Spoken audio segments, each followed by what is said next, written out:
ఓయూలో ఉద్రిక్త పరిస్థితులు నెలకొన్నాయి. భారీగా పోలీసులు మోహరించారు. ఓయూలో జనజాతర సభకు భారీ ఏర్పాట్లు చేస్తున్నారు. రేవంత్ రెడ్డితో పాటు ఇతర పార్టీ నేతలను విద్యార్థులు ఆహ్వానించారు. ఈ దశలో రాజకీయ నేతలను అనుమతించవద్దని ఓ విద్యార్థి కోర్టుకెళ్లారు. దీంతో వర్సిటీలోకి నేతలను అనుమతించవద్దని కోర్టు ఆదేశించింది. కోర్టు ఆదేశాల ప్రకారం నేతలను అనుమతించబోమని పోలీసులు చెప్పారు. అయితే రేవంత్ రెడ్డి తప్పక హాజరవుతారని ఆయన అనుచరులు చెప్పినట్లు సమాచారం. ఓటుకు కోట్లు నిందితులు జిమ్మీ బాబు, ఉదయ్ సింహ జనజాతర సభ ఏర్పాట్లను పర్యవేక్షిస్తున్నారు.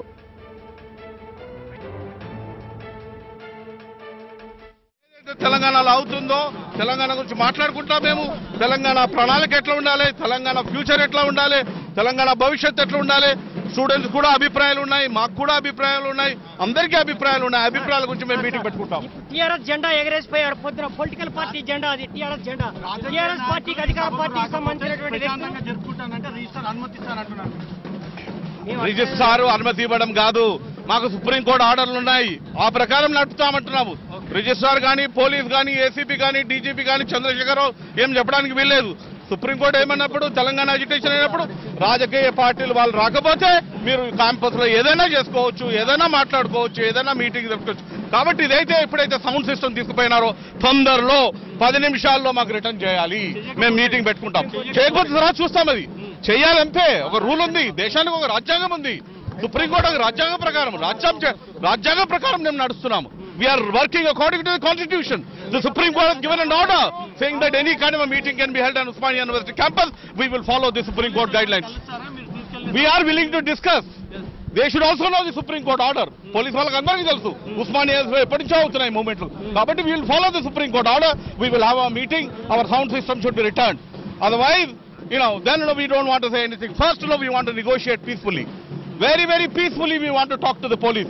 ఎందుకంటే ఇంతమంది స్టూడెంట్స్ వచ్చినప్పుడు మా సభ జరగాలి, మేము మాట్లాడేదో మాట్లాడుకుంటాము, మాటలు ఉన్నాయి, మా పాటలు ఉన్నాయి, మా ప్రోగ్రామ్ ఉంది, మా ప్లాన్ ఉన్నది, దాని గురించే మాట్లాడడానికి పెట్టుకున్నాం. We are all students, we are all intellectuals here, we are all academics here.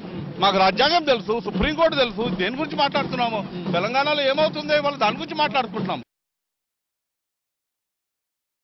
ఓయూలో ఉద్రిక్తత పరిస్థితులు నెలకొన్నాయి. దీనికి సంబంధించి మరింత సమాచారం మా కరెస్పాండెంట్ ప్రదీప్ అందిస్తారు. ప్రదీప్, చెప్పండి, ఓయూలో పరిస్థితి ఎలా ఉంది? ఉద్రిక్తత ఇంకా కొనసాగుతూనే ఉందా? అసలు విద్యార్థులు ఏమంటున్నారు? రమ్య, తెలంగాణ వ్యాప్తంగా తెలంగాణ రాష్ట్ర రెండవ ఆవిర్భావ దినోత్సవ వేడుకలు ఘనంగా సాగుతుంటే ఓయూలో మాత్రం ఉద్రిక్త పరిస్థితులు కొనసాగుతున్నాయి. ఓయూకి సంబంధించి విద్యార్థులు ఏదైతే తెలంగాణ ఉద్యమంలో కీలక పాత్ర పోషించిన విద్యార్థులకు సంబంధించి ముఖ్యంగా ఓయూది ప్రత్యేక పాత్రగా చెప్పుకోవచ్చు. అలాంటి ఓయూలో రాష్ట్ర రెండవ ఆవిర్భావ దినోత్సవానికి ప్రభుత్వం సిద్ధమవుతుండగా దానికి సంబంధించి అటు అవతరణ వేడుకలతో పాటు ఓయూ విద్యార్థులు కూడా సిద్ధమయ్యారు.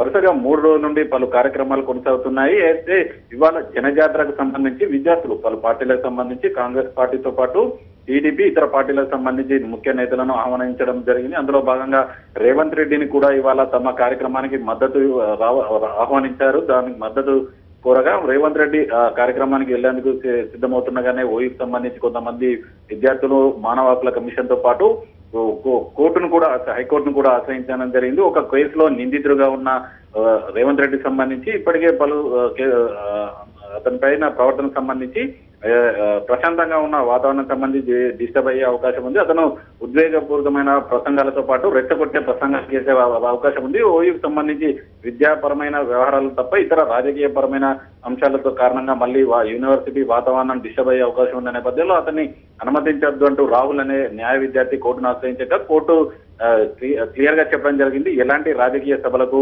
అనుమతించేది లేదని చెప్పడం జరిగింది. అంతకుముందే రిజిస్ట్రార్ కూడా స్పష్టమైన ప్రకటన విడుదల చేయడం జరిగింది. ఎట్టి పరిస్థితుల్లో ఓయూకి సంబంధించి ఎలాంటి సభలు సమావేశాలకు అవకాశం లేదు, ఆవిర్భావ వేడుకలు జరుపుకోవడానికి తమకు ఎలాంటి అభ్యంతరం చెప్పిన నేపథ్యంలో అటు కోర్టుతో పాటు అదేవిధంగా రిజిస్ట్రార్ ఆదేశాల ప్రకారం ఓయూకి సంబంధించిన పోలీసులు ఎవరిని అనుమతించడం లేదు. రేవంత్ రెడ్డిని కూడా ఎట్టి పరిస్థితుల్లో అనుమతించాము. ఒక రేవంత్ రెడ్డి అనే కాదు, ఎలాంటి రాజకీయ పార్టీల